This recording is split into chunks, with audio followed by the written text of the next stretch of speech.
Hi everyone, Parthiv Shah here. Welcome back to our channel. और आज के वीडियो में हम बात करने वाले हैं 10 फिंगर टाइपिंग के बारे में, जो कि एक बहुत ही अंडररेटेड स्किल है जो कि आपको ज़रूर सीखनी चाहिए। क्योंकि आजकल इस कंप्यूटर के दौर में अगर आपको ये स्किल नहीं आती तो आप वक्त में बहुत पीछे रह जाते हो सबसे।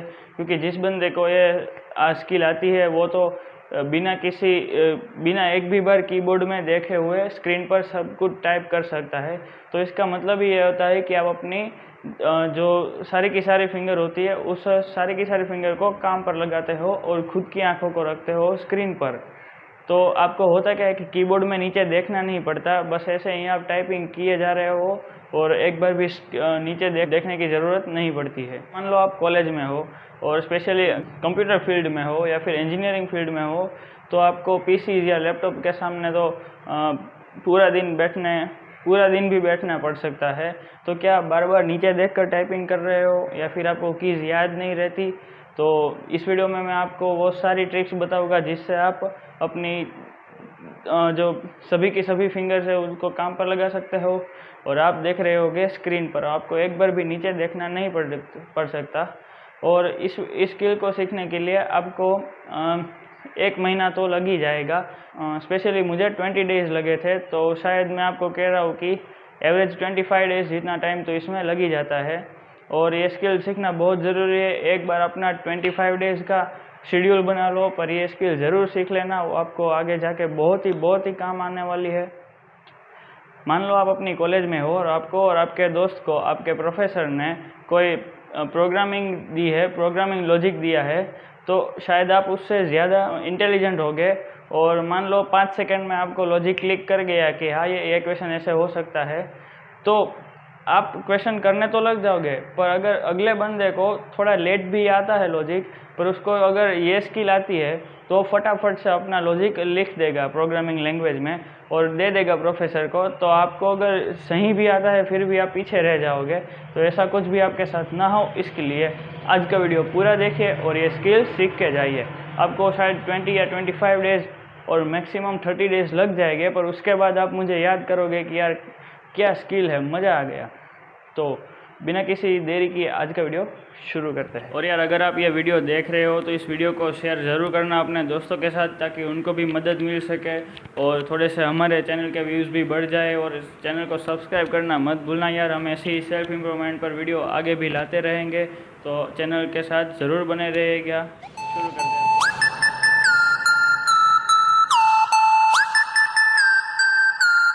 तो यार मैं आपको बारी बारी एक एक करके सारी ट्रिक्स बताता जाऊंगा। ट्रिक्स नहीं बल्कि एक शॉर्ट वीडियो में एक बड़ा कंसेप्ट ही होने वाला है, बड़ा फुल कोर्स ही होने वाला है ये। तो हम क्या करते हैं कि कभी आपने नोटिस किया होगा कि आपके लैपटॉप में या पीसी पर लेफ्ट हैंड के साइड जो F की होती है और राइट हैंड के साइड जो J की होती है, F और J दोनों अल्फ़ाबेट पर डॉट बना हुआ होता है ऊपर से। तो वो इसलिए होता है पता चल सके कि हमारे अभी जो हमारी पोजीशन है वो कहाँ पर है कीबोर्ड पर। तो इसीलिए वो दोनों की होती है और मैं आपको मेरे लैपटॉप में दिखा भी दूंगा। इन दोनों पर एक की होती है ताकि हमें पता चलता है कि हमारे जो हैंड्स है वो अभी कीबोर्ड की किस पोजीशन पर है। तो इसीलिए ये जो याद रखनी पड़ेगी कि मुझे अगर वीडियो में आपको कुछ भी सिखाना है तो मैं किस तरह से आपको सिखा पाऊँगा।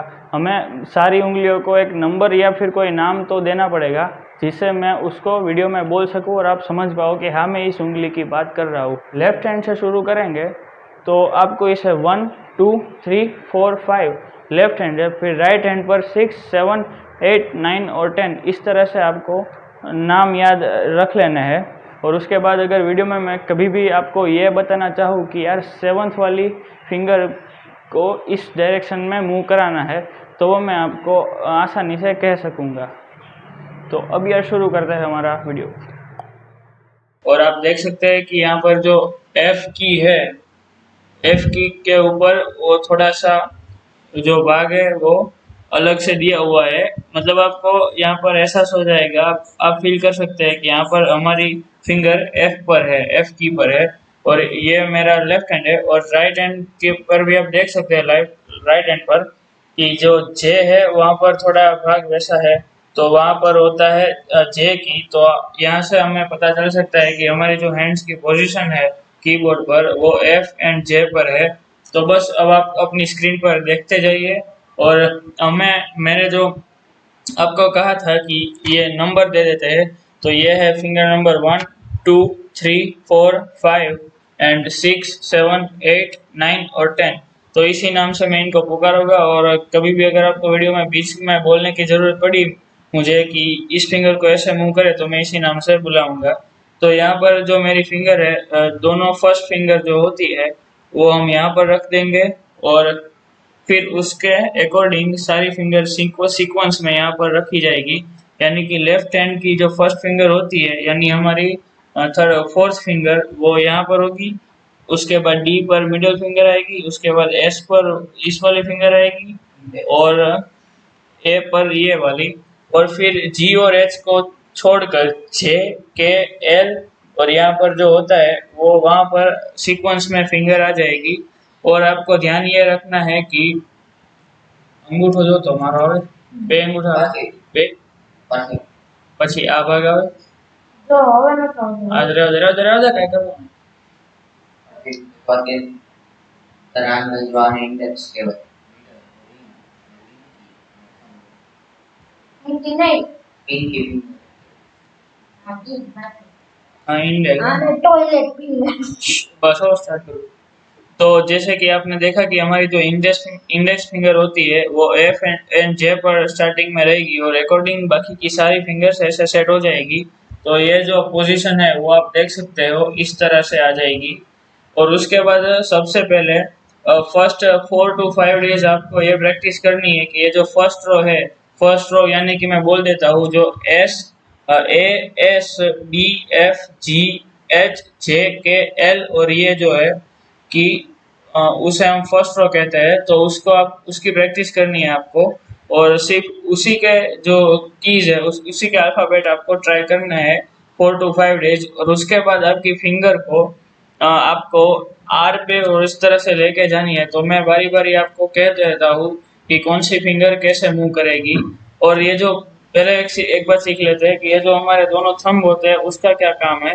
तो अगर आप पीसी में हो तब तो आप माउस का यूज कर लोगे, और अगर आप लैपटॉप में हो तो होता क्या है कि ये जो 4 फिंगर है वो इस तरह से सीक्वेंस में सेट हो जाती है। तो उसके बाद अगर आपको स्पेस छोड़नी हो तो या तो आपके लेफ्ट हैंड का थंब ले लीजिए या फिर आपके राइट हैंड का थंब ले लीजिए। उससे आप स्पेस बार को क्लिक कर सकते हो इस तरह से। और बाकी जो है एक थंब वो ऐसे ही पड़ा रहेगा। और उसको अगर आप लैपटॉप में हो तो एक थंब से आप स्पेस बार क्लिक कर सकते हो, और बाकी के एक थंब से आप कर्सर मूव कर सकते हो। तो लैपटॉप में ये फायदा रहता है। अब आप पे डिपेंड करता है कि आप लेफ्ट हैंड से स्पेस बार क्लिक करोगे या राइट हैंड से। अगर आप लेफ्ट हैंड से स्पेस बार क्लिक करोगे तो राइट हैंड से कर्सर मूव करना पड़ेगा, वरना उसके ऑपोजिट केस होगा। तो अब मैं आपको कह देता हूँ कि ये जो हमारी फर्स्ट फिंगर है जिसको हमने फर्स्ट कहा था, यानी कि हमारी जो पिंकी फिंगर आपको हम कहते हैं, હવે देखो પેલો નો देखाती है। तो ये जो हमारी पिंकी फिंगर होती है उससे क्या होगा कि सबसे पहले ये हमारी जो पिंकी फिंगर है वो ए पर रहती है। ओके, तो उससे हम फर्स्ट 4 to 5 डेज आपको A, S, D, F वाली प्रैक्टिस करनी है। एक बार लिख के देखना है। जैसे हम यहाँ पर लिखेंगे, ये मैं लिखता हूँ A, S, D, F, A, S, D, F, A, S, D, F, A, S, D, F। तो जैसे जैसे आप लिखते जाओगे आपकी मूवमेंट, आपकी मेमोरी बनती जाएगी यहाँ पर, और आपको आसानी से सारी चीज़ याद रह जाएगी। और उसके बाद आपको J, K, L और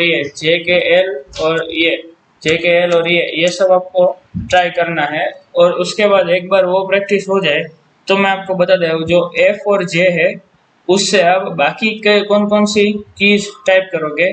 तो उसके बाद धीरे धीरे आपको टी स्टार्ट करना है, यानी कि आप अपना हैंड ऐसे उठाओगे और टी प्रेस करोगे, उठाओगे और टी प्रेस करोगे, उठाओगे और टी प्रेस करोगे।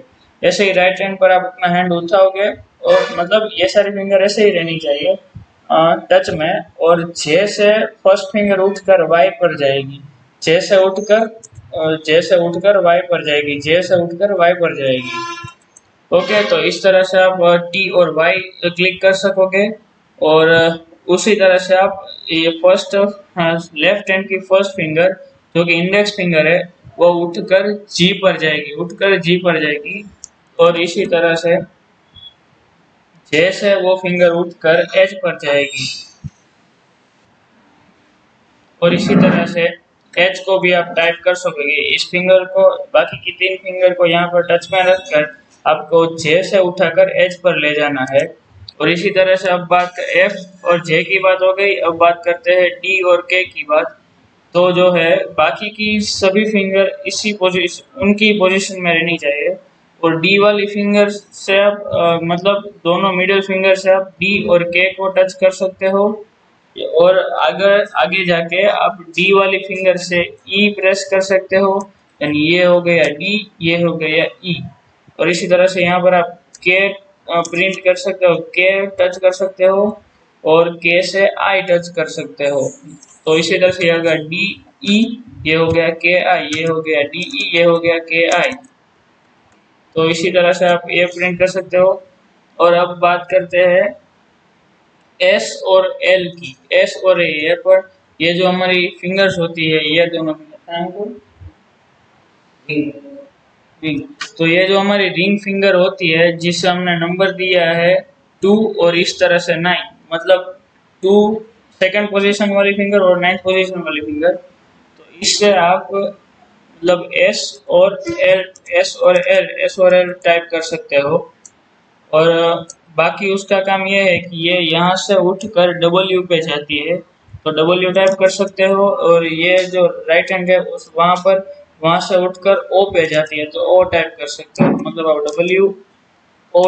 डब्ल्यू ओ टाइप कर सकते हो। और कई बार होता है कि लैपटॉप की मतलब सेंसिटिविटी कुछ ज़्यादा ही होती है, तो ज़रा सा बाहर आने पर कोई भी की अपने आप टच हो जाती है, तो ये थोड़े प्रॉब्लम कहीं लैपटॉप में रहती है, मैंने में भी है। और फिर आती है जो पिंकी फिंगर का काम है, तो जो लेफ्ट हैंड की पिंकी फिंगर का काम है वो ये है कि बाकी के तीनों फिंगर इसी पोजीशन में रहकर ये pinky finger tab, caps lock, shift, control ये सब कुछ संभाल लेती है। मतलब अब टैब भी यहाँ से आप देख सकते हो कि इस तरह से टैब होता है, देखा आपने, इस तरह से टैब होता है। और फिर आप इसी तरह से कैप्स लॉक भी ऑन ऑफ कर सकते हो पिंकी फिंगर से, मतलब ये वाली फिंगर ले जाने की कोई ज़रूरत नहीं है, आप पिंकी फिंगर से ही जो सबसे नज़दीक वाली फिंगर है उसी से आप कैप्स लॉक भी ट्राई कर सकते हो, और फिर शिफ्ट और इसी तरह से कंट्रोल। और इस राइट हैंड की जो पिंकी फिंगर है उससे आप हम पी टाइप कर सकते हो, और बाकी उससे बैक स्पेस भी ट्राई कर सकते हो। और ये जो होते हैं ब्रैकेट्स, वो ब्रैकेट भी आप यहाँ से यूज़ कर सकते हो, फॉरवर्ड स्लैश भी यहाँ से यूज़ कर सकते हो, एंटर भी, शिफ्ट भी, और ये जो की होती है वो भी आप यहाँ से यूज़ कर सकते हो। शायद ये जो की है उसके लिए आपको कभी कभी नीचे देखना पड़ सकता है, तो उसकी कोई चिंता मत करना, एक बार आप प्लीज़ इसमें खूब प्रैक्टिस कर लोगे, फिर आप यहाँ से उठकर सीधे यहाँ पर क्लिक करने की प्रैक्टिस डाल ही लोगे। फिर अगर मिडिल फिंगर की बात करें, तो ये जो दोनों मिडिल फिंगर्स होती है उससे आप इस वाले ब्रैकेट को भी यूज़ कर सकते हो। जैसे कि मेरी आदत है कि कभी भी प्रोग्रामिंग में अगर हमें ये वाले ब्रैकेट यूज़ करना पड़े, तो मैं क्या करता हूँ, अपनी जो लेफ्ट हैंड की पिंकी फिंगर है उससे शिफ्ट क्लिक करके यहाँ फट से ये ब्रैकेट डाल देता हूँ। फिर मुझे पता है कि ये वाला ब्रैकेट अगर इधर है तो उसी के बाजू में क्लोजिंग ब्रैकेट भी होगा इसका, तो इसीलिए मैं इस फिंगर को लाके शिफ्ट दबा के क्लोज कर देता हूँ। इसी तरह से होती है। अब ऊपर की जो रो है वो आपको शायद 12 डेज में आ जाएगी, तो पहले आप इस मिडिल रो को प्रैक्टिस कर लेना, उसके बाद आप अपर रो को भी प्रैक्टिस कर लेना। और ध्यान रखना, प्रैक्टिस इतनी करो कि उसके बाद लाइफ में कभी भी ये प्रैक्टिस दूसरी बार करने की जरूरत ना पड़े और हम इस फील्ड में मास्टर कर ले। तो और बात यह है नीचे की रो जो कि थोड़ी सी आपको ऑड लग सकती है, क्योंकि इसमें हमें फिंगर को नीचे लाना पड़ेगा। अब यहाँ पर आप देख सकते हो कि जो F एंड J है उसी हमारी इंडेक्स फिंगर से आप V और N को V यहाँ से मतलब आप V टाइप कर सकते हो और यहाँ से J से उठाकर N टाइप कर सकते हो। उसी तरह से आप F से उठाकर C टाइप कर सकते हो और J से उठाकर M टाइप कर सकते हो। इसी तरह से अगर आपको बी की ट्राई पड़े, सबसे ज़्यादा प्रैक्टिस इसकी कर लेना, तो आप 15 या 18 डेज के बाद मतलब 80 डेज के बाद तो आप कर ही लोगे बी की प्रैक्टिस। थोड़ी सी हार्ड ये होती है क्योंकि हमें एफ से उठाकर फिंगर को बी में ले जाना पड़ता है और बी टाइप करना पड़ता है, तो ये थोड़ा डिफिकल्ट हो जाता है। और आप इन दोनों ब्रैकेट को भी यहाँ से यूज़ कर सकते हो। अपनी जो लेफ्ट हैंड की पिंकी फिंगर है उसको शिफ्ट पर ले जाओ और ये जो राइट हैंड की मिडिल फिंगर है उससे ये ब्रैकेट टच करो, फिर राइट हैंड की जो फिंगर अपने और फिर लेफ्ट हैंड की जो रिंग फिंगर है उससे ये वाला ब्रैकेट ट्राई करो, तो ये आप फटाफट से ट्राई कर पाओगे। और उसके बाद आता है, अब बचा क्या, जेड एक्स और एम भी आ गया, तो जेड और एक्स दोनों ही बचे हैं। तो उसमें क्या होगा कि आप क्यों आपकी जो लेफ्ट हैंड है उसका लेफ्ट हैंड की मिडिल फिंगर को आपको एक्स पर एक्स क्लिक करने के लिए यूज़ करना है और लेफ्ट हैंड की या लेफ्ट हैंड की रिंग फिंगर से आप जेड क्लिक कर सकते हो। तो ये मैंने आपको सारे अल्फ़ाबेट बता दिए और अब मैं आपको कुछ टाइपिंग करके भी दिखा देता हूँ कि किस तरह से ये पूरा लगता है, किस तरह से टाइप होता है, और बहुत ही मज़ा आता है 10 फिंगर टाइपिंग करने में। तो इस तरह से आप देख सकते हो क्या टाइप किया जाए। चलो हमारा चैनल का जो इंट्रो है वही टाइप कर लेते हैं। तो मैं हर बार अपनी चैनल में क्या बोलता हूँ, hi everyone, Parthiv Shah here, welcome back to our channel. और आज की वीडियो में हम बात करने वाले हैं, तो इस तरह का कुछ मैं अपनी चैनल में बोलता हूँ। तो वही मैं आज हम तो वही सारा। और एक बात मैं बताना भूल गया कि आप अपनी इंडेक्स फिंगर से यू टी मतलब तो टाइप कर सकते हो, ये तो मैंने आपको बता दिया, पर आर और आई रह गए। तो जो आर है वो मतलब मेरी ये आदत है कि मैं अपनी मिडिल फिंगर से लेफ्ट हैंड की मिडिल फिंगर को ऐसे उठाकर आर में टच करता हूँ, या फिर आप ये भी कर सकते हो कि इंडेक्स फिंगर से आर टच कर सकते हो, पर ये आपके लिए बेटर रहेगा। और नंबर रो जो है वो आप खुद ट्राई करें ना, मैंने भी ये खुद ही सीखी थी। तो जो नंबर रो है वो आप खुद ब खुद ट्राई करना सीख जाओगे। मेरी अभी आदत मैं आपको बताऊँ तो नंबर रो में इस तरह से जो अपनी इंडेक्स फिंगर को यहाँ पर टच में रख के ये सारी कीज को कवर अप कर लेता हूँ। 6 और 7 के लिए कभी कभार हमें देखना पड़ जाता है, और 8 9 मैं यहाँ से कवर कर लेता हूँ। तो वो भी आप अपने खुद ही कर लोगे। तो मैं आपको कुछ लिख के बताता हूँ।